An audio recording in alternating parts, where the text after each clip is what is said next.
নমস্কার বন্ধুরা, আমার এই ভিডিওতে আপনাদের আবারও স্বাগত। এই মুহূর্তে রাজ্যের সমস্ত কৃষকদের জন্য রয়েছে বিশাল বড় একটা খুশির খবর। আপনি যদি পশ্চিমবঙ্গ সরকারের কৃষক বন্ধু প্রকল্পের নাম নথিভুক্ত করে রেখেছেন, তাহলে বলবো আজকে রয়েছে আপনাদের জন্য বিশাল বড় একটি খুশির খবর।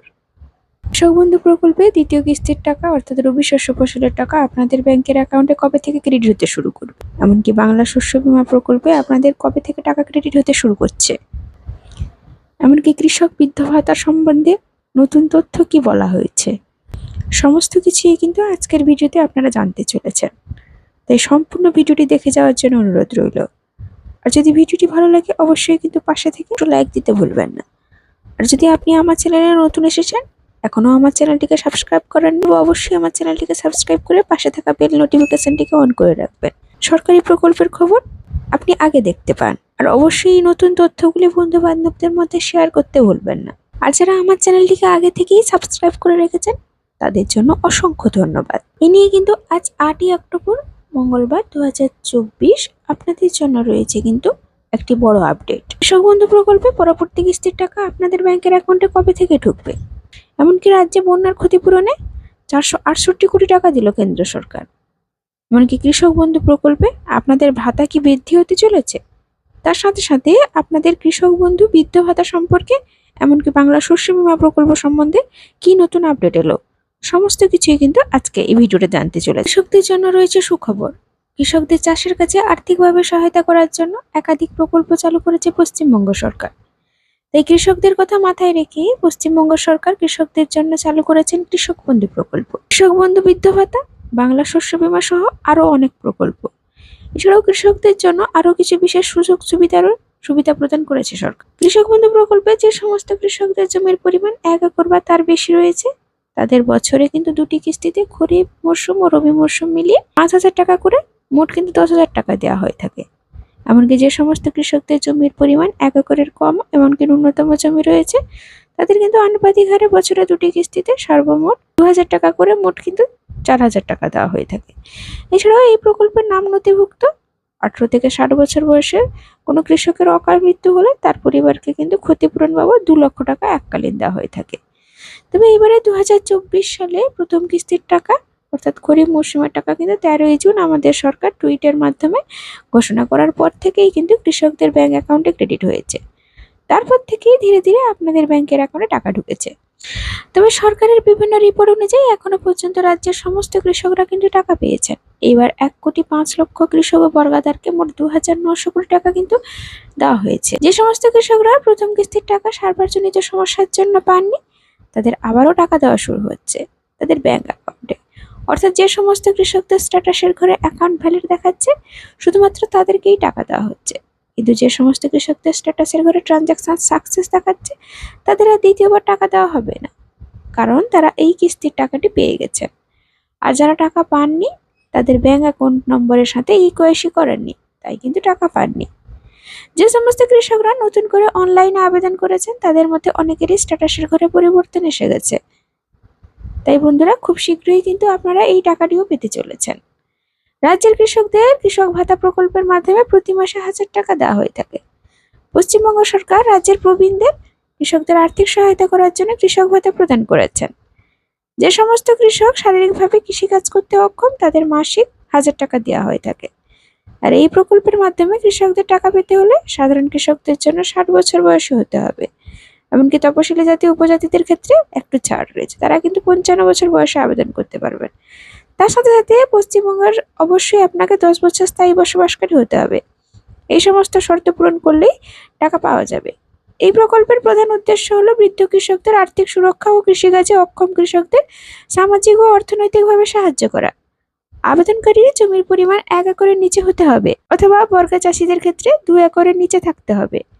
এছাড়াও বলা হয়েছে অন্য কোনো সরকারি ভাতা পেলে কিন্তু কৃষক বৃদ্ধ ভাতা প্রযোজ্য হবে না। এমনকি স্থানীয় ব্লক অফিস থেকেও একটি খবর পাওয়া গেছে, তাদের কাছাকাছি জেলা কৃষি অধিকর্তার অফিস থেকে বিনামূল্যে ফর্ম সংগ্রহ করতে পারবেন। তাছাড়া আপনি যদি অনলাইনের সাথে ডাউনলোড করতে চাইছেন তাহলে matirkotha.web.gov.in এ গিয়ে আপনারা ফর্ম পেতে পারেন। ফর্ম পূরণ করার পরে আপনাদের স্থানীয় ব্লক অফিস অধিকর্তাদের অফিসে বা মহকুমা জেলা অফিসে গিয়ে যোগাযোগ করতে পারেন, অর্থাৎ জমা করতে পারেন। ইতিমধ্যে আবেদন প্রক্রিয়া শুরু হয়ে গিয়েছে।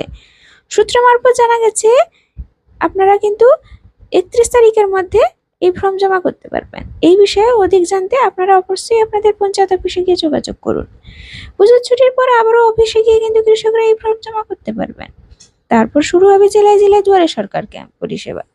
দুয়ারে সরকার ক্যাম্পে গিয়েও কৃষক ভাতা প্রকল্পের ফর্ম সংগ্রহ করে ফিল আপ করে জমা করতে পারেন।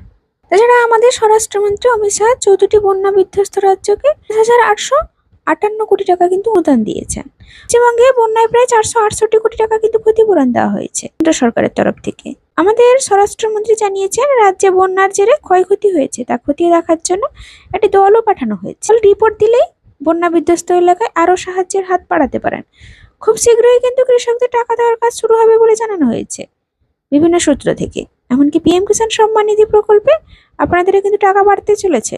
তবে এই মুহূর্তে 5ই অক্টোবর যে টাকাটি পেয়েছেন তাতে কিন্তু আপনারা 2000 টাকাটি ক্রেডিট হয়েছে, বেশি কিন্তু টাকা ক্রেডিট হয়নি। তবে জানা যাচ্ছে যে অবশ্যই আপনাদের কিস্তির পরিমাণ আরো বাড়তে চলেছে। এমনকি বাংলা শস্য বীমা প্রকল্প সম্বন্ধে আরো একটা নতুন আপডেট উঠে এসেছে যে রাজ্যে বন্যা পরিস্থিতি ও বিভিন্ন প্রাকৃতিক দুর্যোগের কারণে কৃষকদের কথা মাথায় রেখে কিন্তু বাংলা শস্য বীমা প্রকল্পে চালু করেছিলেন আমাদের সরকার। ফসলের ক্ষয়ক্ষতি হওয়ার জন্য কিন্তু আমাদের সরকার কৃষকদের আর্থিকভাবে সহায়তা করে থাকেন। তাই কিন্তু 30 সেপ্টেম্বরের পরিবর্তে 31 অক্টোবর পর্যন্ত কিন্তু এই ফর্ম ফিল আপ করা যাবে। রবি চাষিদের ক্ষেত্রে কিন্তু চাষের জন্য 15 অক্টোবরের মধ্যে কৃষকদের ডাল ও শস্য বীজ বিতরণ করার কাজ শেষ হবার নির্দেশ দেওয়া হয়েছে। এর জন্য প্রতিটি জেলায় কৃষি অফিসগুলোকে দায়িত্ব দেওয়া হয়েছে। বিভিন্ন সূত্র মারফত জানা গেছে যে নভেম্বর মাসের শুরুতেই কিন্তু কৃষকদের অ্যাকাউন্টে বাংলা শস্য বীমা প্রকল্পের টাকা প্রদান করা হতে পারে। তবে কিছু কিছু জেলায় ধান চাষে ব্যাপক পরিমাণে ক্ষয়ক্ষতি হয়েছে। তার মধ্যে কিন্তু 2 মেদিনীপুর, হাওড়া, বর্ধমান বিভিন্ন জেলা রয়েছে। তবে পশ্চিম বর্ধমান সহ রাজ্যের বেশ কয়েকটি জেলায় বন্যার জেরে ধান চাষে ব্যাপক ক্ষতি হয়েছে। তাই কিন্তু ধানের জমি জলের তলে ডুবে যাওয়ার জন্য সূত্র মারফত দেখা গেছে যে 2 লক্ষ হেক্টর জমিতে প্রায় ধান চাষে ক্ষয়ক্ষতি হয়েছে। তাই তা কিন্তু প্রাথমিক রিপোর্ট দিয়েছে আমাদের রাজ্য সরকার। এই সমস্ত জেলায় কৃষকদের জন্য রাজ্য সরকারের তরফ থেকে বিশেষ উদ্যোগ নেওয়া হয়েছে। তাছাড়া রাজ্যের কৃষকদের ভাতার ব্যাপারেও কিন্তু বিশাল বড় একটি খবর উঠে এসেছে, অর্থাৎ আপনাদেরও কিন্তু ভাতা বৃদ্ধি হওয়ার সম্ভাবনা রয়েছে। কেননা নির্বাচনের আগে আপনাদের কিন্তু কৃষক বন্ধু প্রকল্পে ভাতা বৃদ্ধি হওয়ার সম্ভাবনা রয়েছে, তা কিন্তু একটা সূত্র মারফত থেকে খবর পাওয়া যাচ্ছে। পশ্চিমবঙ্গ সরকার রাজ্যের প্রবীণ কৃষকদের আর্থিক সহায়তার জন্য কৃষক ভাতা প্রদান করেছেন। যেসব কৃষক শারীরিকভাবে কৃষিকাজে অক্ষম সেই সমস্ত কৃষকদের কিন্তু 1000 টাকা করে দেওয়া হবে। তাছাড়া এই প্রকল্পের মাধ্যমে কৃষকদের টাকা পেতে হলে সাধারণ কৃষকদের জন্য অবশ্যই আপনারা জানেন যে 60 বছর হয়ে গেলেই বৃদ্ধ ভাতা পাওয়া যায়। এমনকি যদি আপনি এসসি বা এসটি কাস্টের হন তাহলে কিন্তু আপনারা 55 বছর বয়সেও আবেদন করতে পারবেন। তাই বন্ধুরা, আপনাদের সমস্ত রকমের ডকুমেন্টস নিয়ে আপনাদের বিডিও অফিসে যদি যোগাযোগ করেন অবশ্যই আপনারা এর জন্য আবেদন করতে পারবেন। এমনকি দ্বিতীয় কিস্তির টাকা দেওয়ার ব্যাপারেও কিন্তু একটা তারিখ প্রকাশিত হয়েছে। অফিস থেকে বলা হয়েছে বিগত বছরগুলিতে দেখা গেছে রবি মরশুমের টাকা আপনারা ডিসেম্বর মাসে পেয়েছেন, কিন্তু এইবার এই সমস্ত নিয়ম পরিবর্তন হয়ে নভেম্বর মাসের মধ্যে আপনাদের ব্যাংকের অ্যাকাউন্টে রবি মরশুমে টাকা দেওয়া হতে পারে। প্রাকৃতিক দুর্যোগের কারণে এবার কৃষকদের জমির ফসলের অনেক ক্ষয়ক্ষতি হয়েছে। এমনকি বিভিন্ন জেলায় কৃষকদের জমির পরিমাণ ফসলের নষ্ট হয়ে গিয়েছে। বিশেষ করে দেখা গেছে আলু চাষ ও ধান চাষিদের ক্ষেত্রে ব্যাপক পরিমাণে ক্ষয়ক্ষতি হয়েছে। এমনকি সঠিক সময়ে কৃষকরা জমিতে কীটনাশক ও সার প্রয়োগ না করতে পারার জন্য ফসলের উৎপাদন অনেকটা কমে গেছে। এই সমস্ত কথা মাথায় রেখে কিন্তু কৃষক বন্ধু প্রকল্পে দ্বিতীয় কিস্তির টাকা আপনাদের নভেম্বর মাসের শেষ সপ্তাহের মধ্যে দেওয়ার সম্ভাবনা রয়েছে। অফিসিয়ালি সূত্র থেকে একটি খবরও পাওয়া গেছে যে আপনারা কিন্তু অক্টোবর মাসের শেষের দিক থেকেই কিন্তু আপনাদের বিভিন্ন রকমের অফিসিয়ালি ভাবে কাজ শুরু হতে পারে। তাছাড়া কৃষকদের স্ট্যাটাসের ঘরে বিভিন্ন পরিবর্তনও আসতে পারে।